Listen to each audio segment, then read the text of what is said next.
Bersyukur pada pagi hari ini kita masih bisa menunaikan sholat subuh berjamaah. Kita pun juga mengamalkan amalan-amalan sunnah yang lainnya. Semoga Allah senantiasa terus memberikan kita keistiqomahan dan Allah menerima semua amalan ibadah kita, baik yang wajib maupun yang sunnah. Jemaah yang dirahmati Allah, pembahasan kita pada kali ini qalbun salim. Namun sebelumnya kita memahami terlebih dahulu apa saja anwa'ul qulub, macam-macam hati yang ada di dalam diri kita. Ternyata hati yang dalam hati dari dalam Al-Quran itu cukup banyak. Secara umum hati dalam Al-Quran itu dibagi menjadi dua. Ada al-qulub as-sahihah, ada al-qulub al-maridah. Ada hati yang sehat, ada juga hati yang sakit. Hati yang sehat di dalam Al-Quran itu ada 10, sementara hati yang sakit di dalam Al-Quran itu ada 26. Ya, ini macam-macam hati sebelum kita masuk ke qalbun salim. Kenapa hati di dalam Al-Quran cukup banyak disebutkan oleh Allah Subhanahu wa Ta'ala? Karena hati ini mempunyai peran sangat penting dalam tubuh kita. Karena hati ini mempunyai kendali kepada anggota-anggota tubuh kita. Oleh karenanya di dalam hadis yang diriwayatkan oleh Abu Hurairah radhiyallahu anhu, beliau berkata bahwasanya hati ini malikun. Hati ini adalah seorang raja, ibaratnya raja, wal a'dha'u junudu. Sementara anggota-anggota yang lainnya ini sama seperti dengan pasukan-pasukannya. Jadi rajanya ini hati, pasukan-pasukannya ini semua anggota tubuhnya. Fa idza qabal maliku, apabila sang raja ini baik, tabat junuduhu, maka pasukan-pasukannya, prajurit-prajuritnya pun juga akan baik. Namun sebaliknya, wa idza khabusal malik, dan apabila sang raja ini tidak baik, ya khabusat junuduhu, maka pasukan-pasukannya pun juga tidak baik.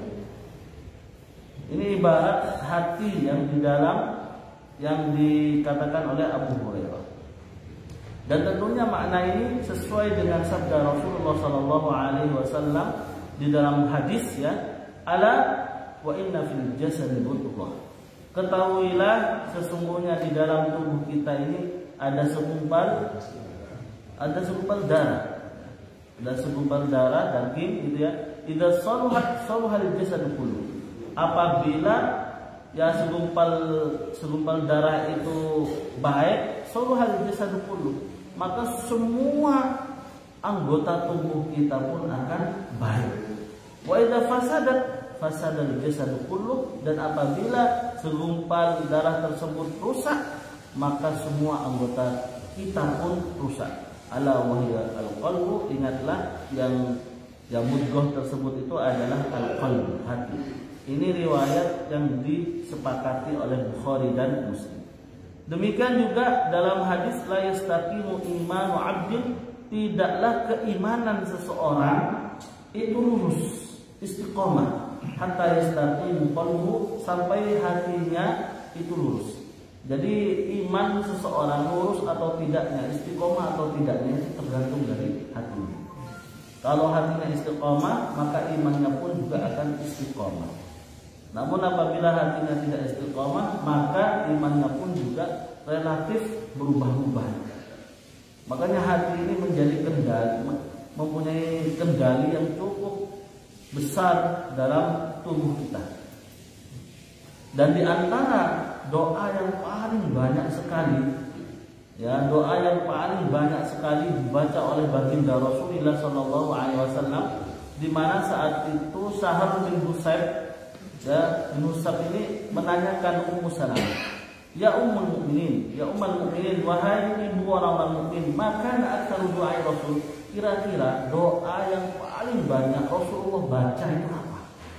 Ini yang ditanyakan oleh Sahal bin Husaib.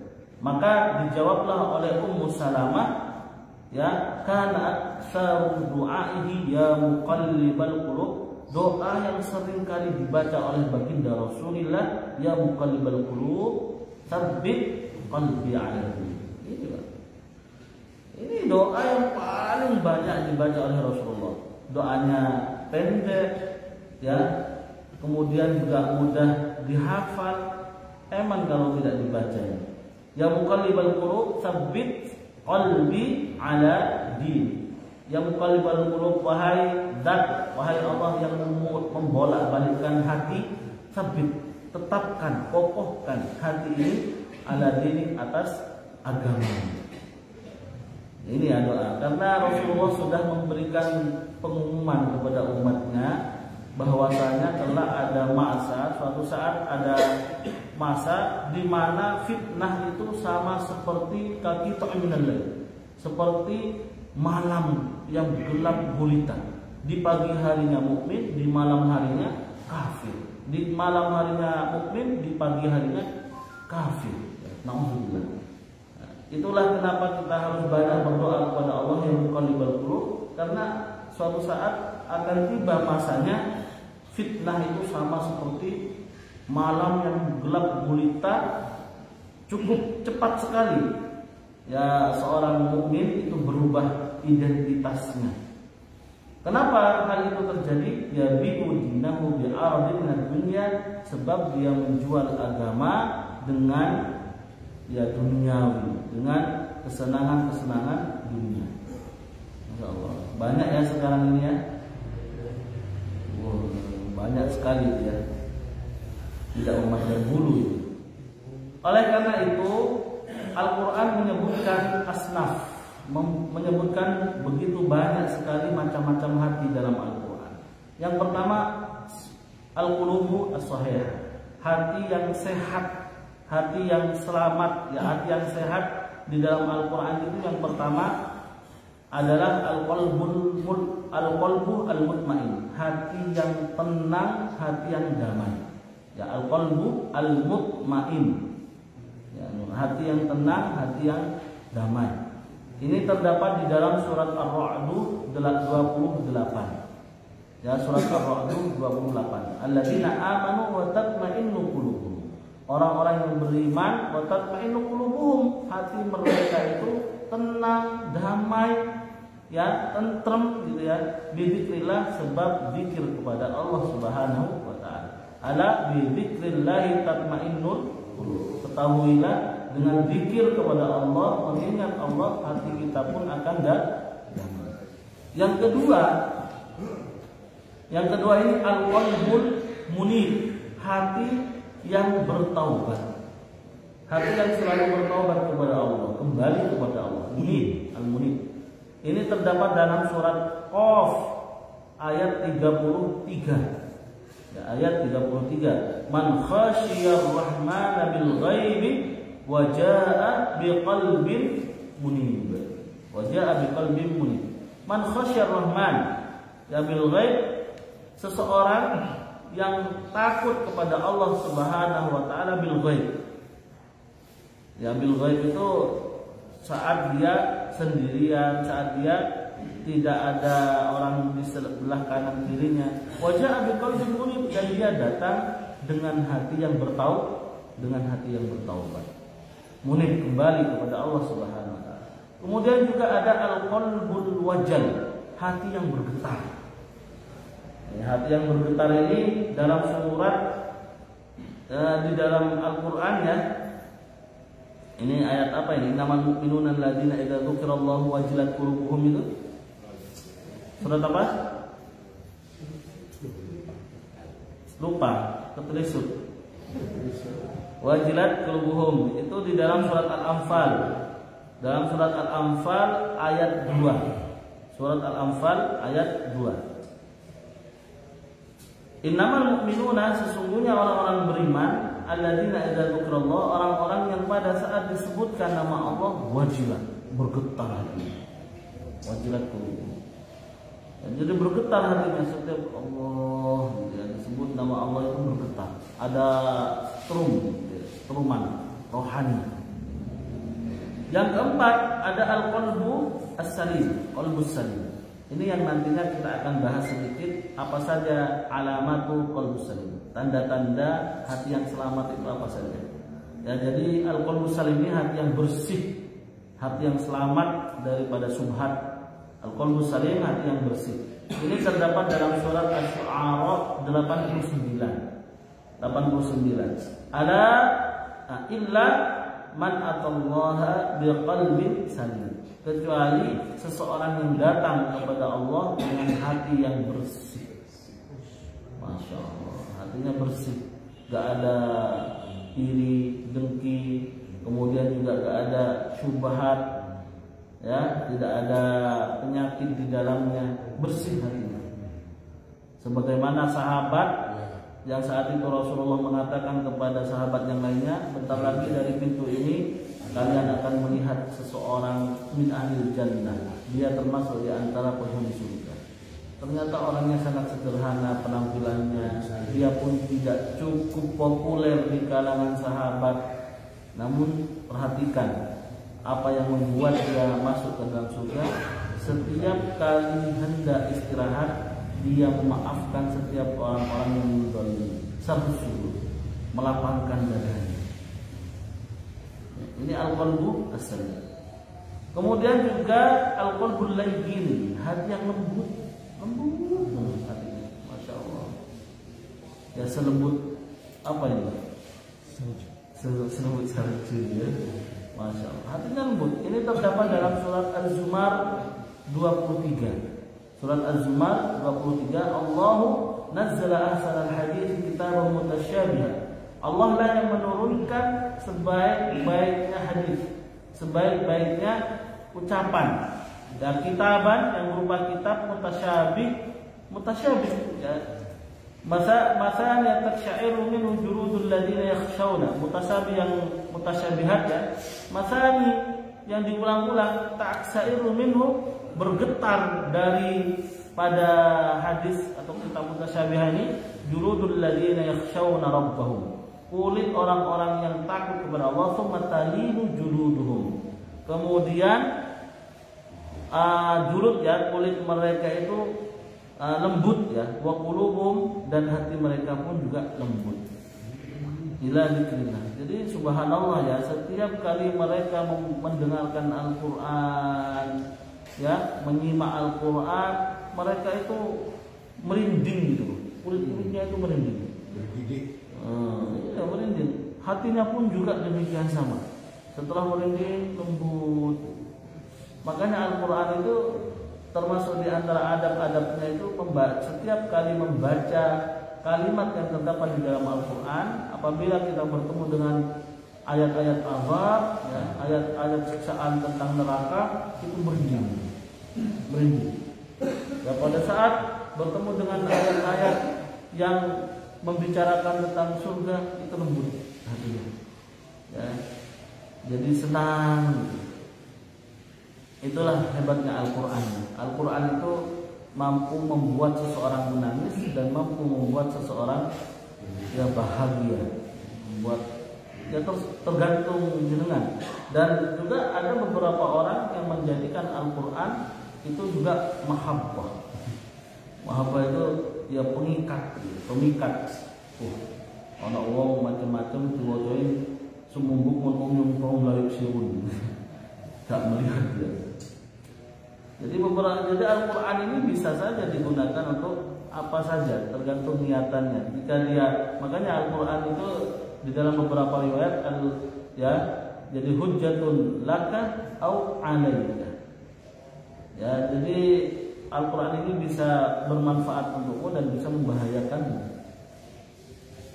Kalau misalnya kita gunakan dengan yang salah-salah, gitu, ya, Al-Quran tidak diperbolehkan.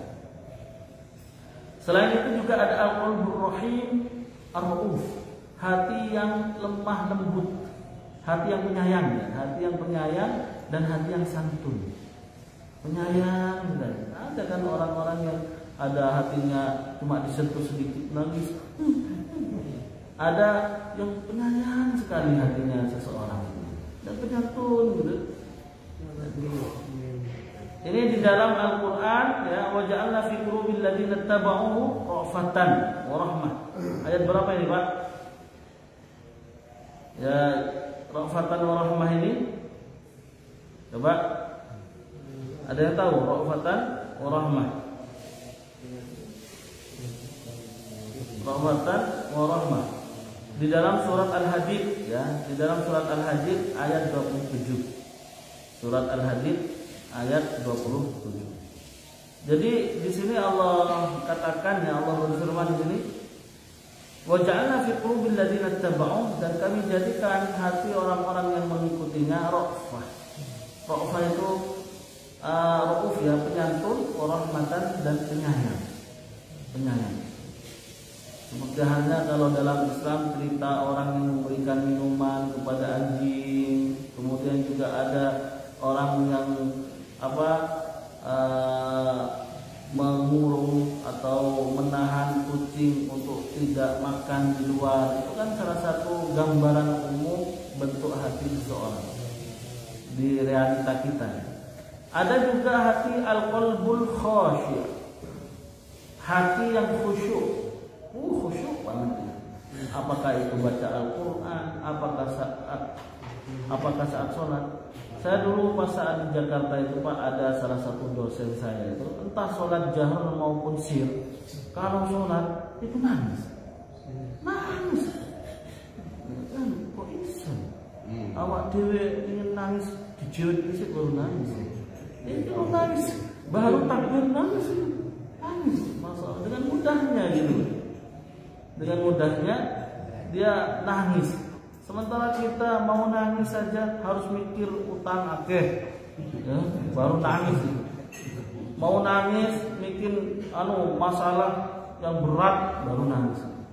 Dek santai-santai saja gitu ya, itu enggak nangis-nangis. Masya Allah. Ya, ini di dalam Al-Quran, alam yakni lilladzina amanu ya. Sebagian ada yang enggak dicatat di sini. Alam yakni lilladzina amanu. Ini di dalam surat Al-Hadid. Surat Al-Hadid 16. Surat Hadid 16. Ya. Alam yakni lilladzina amanu, bukankah tidakkah sudah tiba masanya, waktunya lilladzina amanu, bagi orang-orang yang beriman, an takhsha qulubuhum, hati mereka itu khusyuk lidzikrillah, saat zikir kepada Allah. Ya, bukankah sudah saatnya bagi seorang mukmin itu setiap kali zikir kepada Allah hatinya khusyuk? Apa sih yang membuat mereka tidak khusyuk? Apa sih yang membuat mereka tidak concern? Apa sih yang membuat mereka tidak fokus saat beribadah kepada Allah? Ini al-qalbul khasyi. Jadi hati yang khusyuk kepada Allah. Ada juga al-qalbus sakin al-hadi. Al-qalbus sakin al-hadi, ya, hati yang tenang. Ya, hati yang tenang. Sakin itu artinya sakana yaskunu sukun, itu tenang. Al-hadi itu hadi. Kalau orang Arab itu ya orang banyak ngomong, berisik, rame gitu ya. Mereka ngomong ihda, diam, ya. Ihda'u. Neng bahasa Maduranya. Diam. Dan ini hati yang hadi ya, yang relatif diam dia, tenang. Ini terdapat dalam surat Al-Fat ayat 4. Huwallazi anzala sakinata fi qulubihim. Dialah Allah yang menurunkan kedamaian, ketenangan di dalam hati orang-orang mukmin. Liyazdadu imanan ma'a imanihim, supaya mereka semakin menambah imannya ma'a imanihim, bersama dengan iman-imannya. Artinya mereka menambah keimanannya, semakin berkualitas, semakin meningkat. Ada yang sembilan juga al-qalbul qawi, hati yang teguh, kuat, rabitul jas, ya, teguh pada saat mendapatkan urusan-urusan yang membuat dia gelisah. Sekalipun badai menerpa, ya, kegelisahan menimpa dia, namun hatinya tetap teguh, hatinya itu tetap kuat. Ini terdapat di dalam Al-Qur'an ya, warabatna ala ala qulubihim. Warabatna ala qulubihim di dalam surat Al-Kahfi 14. Surat Al-Kahfi 14. Warabatna ala qulubihim, dan aku teguhkan ala qulubihim, hati-hati mereka. Jadi Allah teguhkan setiap kali mendapatkan badai atau yang membuat dia gelisah. Dan yang terakhir, hati yang sehat. Hati yang sehat itu ya, al-qalbul mukhbit. Al-qalbul mukhbit, hati yang tunduk, hati yang patuh tunduk. Wal ya'lamu alladziina utul ilma, hendaknya mengetahui orang-orang yang Allah karuniakan ilmu, annahul haq, bahwasanya Allah itu benar, annahul haq, bahwasanya itu benar, datangnya dari Tuhanmu, fayu'minu bihi, lalu kemudian mereka beriman kepadanya, fatukhbita lahum qulubuhum, kemudian hati mereka itu pun tunduk kepadanya. Jadi hatinya itu tunduk, manut aja. Ini beberapa gambaran-gambaran yang terdapat di dalam Al-Quran. Al-qulubus shahihah, hati yang sehat. Ya, hati yang sehat. Sementara ada juga dalam Al-Quran itu hati yang tidak sehat, yang artinya hati yang sakit, sedang sakit. Ini ada 25. Masya Allah. Oh ya, gak nutup nih. Ya, gak nutup. Baik.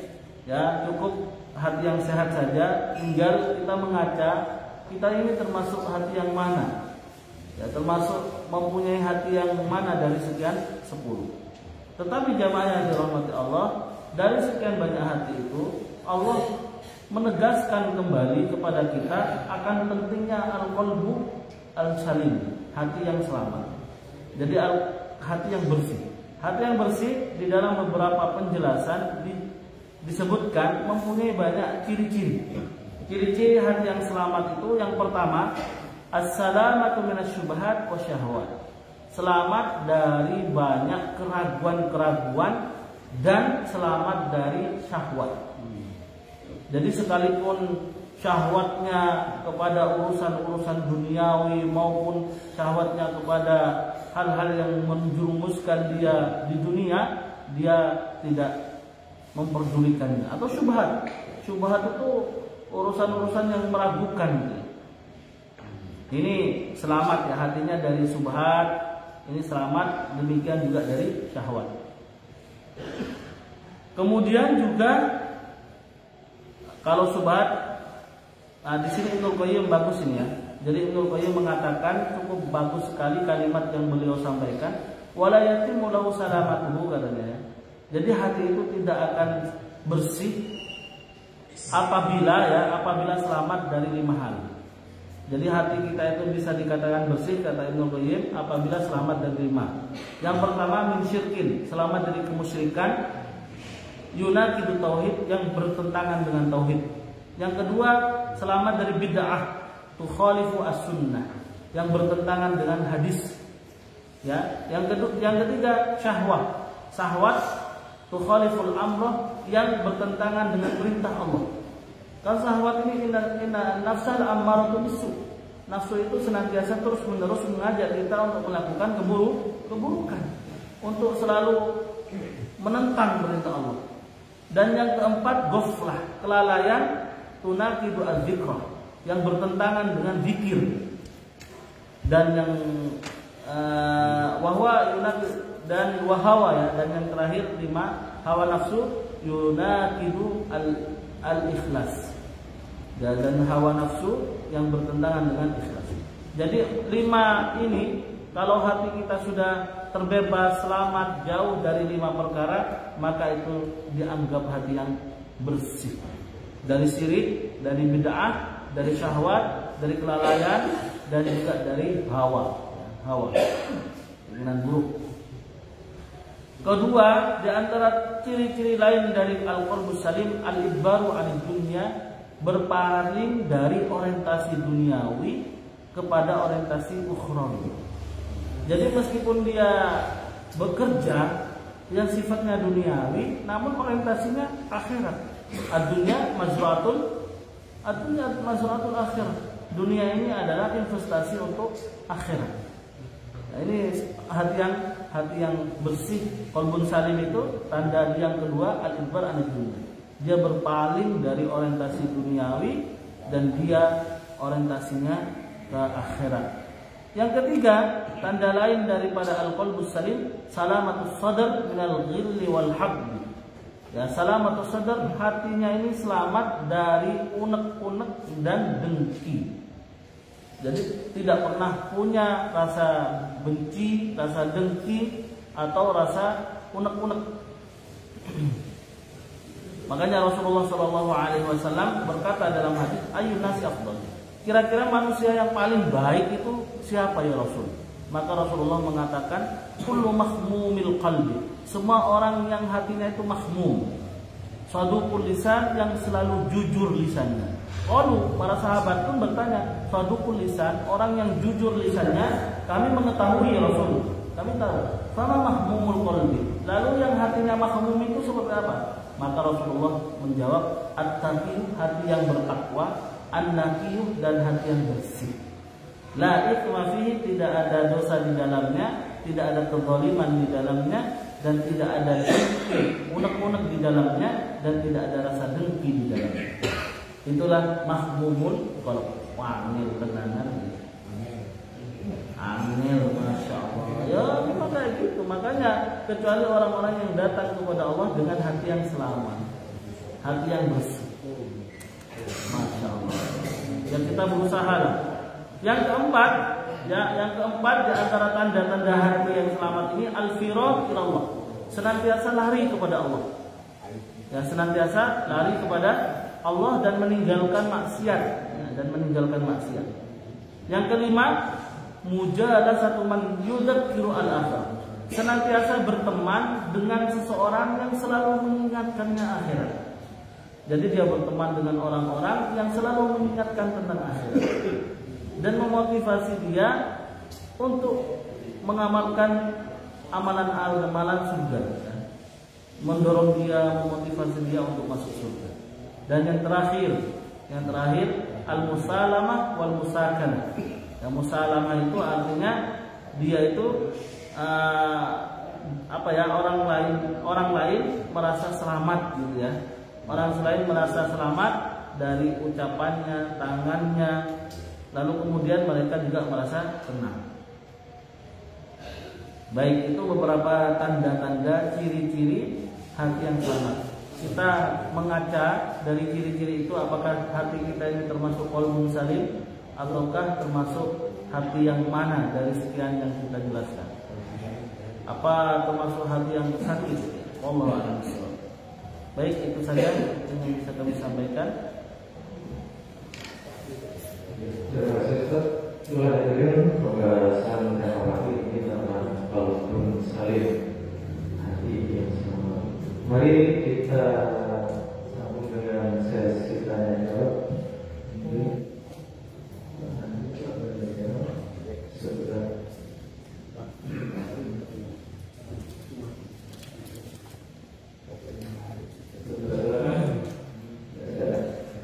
Dipersilakan Pak Hari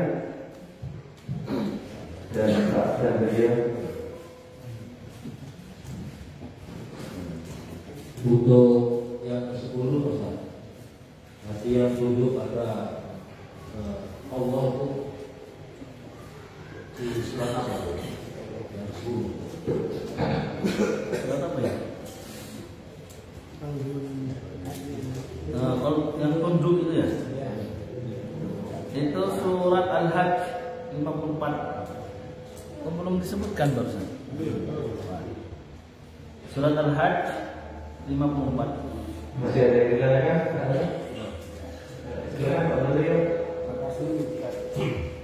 Kalau punya qalbun salim dari pihak bersangkutan secara jahil di dalam fisik kita, fisiologi kita, ada hati yang sebenarnya, ada jantung. Realitas hati yang sebenarnya ini karena Ustaz sampaikan tadi bahwa semua digerakkan oleh hati. Dalam hal ini ada jantung, di situ ada motoris saraf yang tidak bisa diatur oleh kita, jadi begitu. Nah, dan di situ dirasakan sekali Ini kejelasan mengenai hati yang tunggal. Kalau hati yang biasa kita rasakan itu tempat untuk mengakumulasi racun-racun. Dan kalau yang hati itu tidak bisa istilahnya berbinasa dan terasa di jantung ini satu.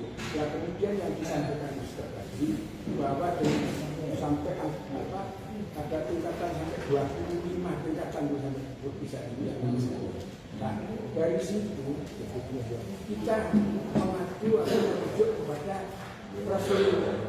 Karena Rasulullah mulai kecil umur 3-4 tahun itu sudah dibersihkan hatinya, tapi kita ini kan tidak. Nah ini kita bersandar kepada Allah karena Allah yang menentukan bolak-balikkan hati dan itu. Nah kemudian kortisalin yang sudah terakhir, artinya tingkatan yang mungkin sudah paripurna ini, bahwa itu kaitannya dengan surat Al-Fajr itu nanti jiwa yang tenangan gitu. Ini bagaimana hubungan ini? Mohon dijelaskan. Baik, yang pertama terkait dengan jantung. Ini terdapat ikhtilaf memang di antara ulama apakah itu adalah hati ataukah jantung. Ini kan secara fisik. Ya, jadi itu terkait dengan fisik, ada yang mengatakan jantung, ada yang mengatakan hati itu sendiri gitu ya. Ini yang pertama. Lalu yang kedua, ada yang mengatakan qalbun itu sifat. Jadi sifat bukan secara fisik dilihat, bukan secara fisik yang dilihat, tetapi itu sifat. Sebenarnya di dalam hati itu ada al-qalb, yang sifatnya itu bolak-balik gitu. Nah, di dalam hati itu ada qalb, yang sifatnya bolak-balik. Nah, makanya ya bisa ya itu kan tentunya ahlinya ya kalau kita memaknai dalam Islam itu ya namanya hati itu muqallib ya, sumyal qalbu qalban, diberi nama hati ini kasratu taqallubihi karena tidak selalu berada di kondisi terus di satu kondisi saja, melainkan berbeda-beda kondisi dan itu cukup sangat cepat gitu ya perubahannya. Ya, kalau misalnya dilihat secara medis, Allah al-musawwab ya, karena pastinya penyakitnya itu penyakit medis gitu ya.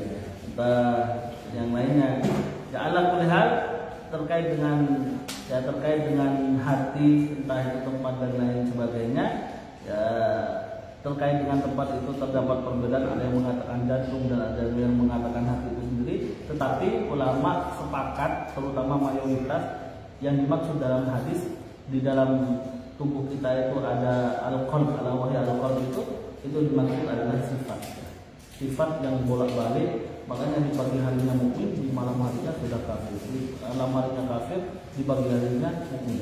Kalau hati secara fisik ya tetap aja kayak gitu. Tidak akan berubah. Tidak ada perubahan. Lalu yang kedua itu terkait dengan apa Pak Bani? Ya, artinya semuanya kan Allah. Jadi membolak-balikkan hati itu. Jadi ya kita harus istilahnya istiqomah sehingga kita bisa tawaduk melaksanakan Iya. Jadi yang berikutnya itu pertanyaan terkait dengan korelasi ya, terkait korelasi hati ya.